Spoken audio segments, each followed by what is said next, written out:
Sixth தமிழில் வளர்த்தமிழ்ங்கிற லெசன்லேருந்து லாஸ்ட்டாக என்ன பார்த்தோம்? சீர்மை வளமை மொழி பார்த்தோம்.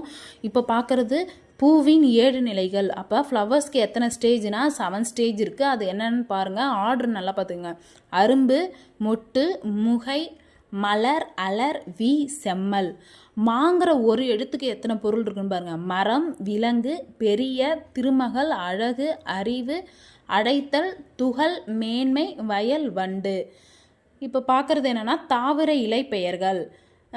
ஆல், அரசு, மா, பலா, வாழை, இதுக்கெல்லாம் என்ன நேம்னா இலை. அகத்தி, பசலை, முருங்கை, இதுக்கு கீரை. அருகு, கோரை, இதுக்கெல்லாம் என்ன வரும்னா புல். நெல், வரகு, தாள். மல்லிங்கிறதுக்கு தடை. சப்பாத்தி கள்ளி, தாடை, இதுக்கு என்ன வரும்னா மடல். கரும்பு, நாணல், இதுக்கெல்லாம் என்ன வரும்னா தோகை. பனை, தென்னை, இதுக்கு ஓலை. கமுகுக்கு இன்னொரு நேம் என்னன்னா பாக்கு, இதுக்கு தாவர இலைப்பெயர்னு பார்த்தீங்கன்னா கூந்தல்.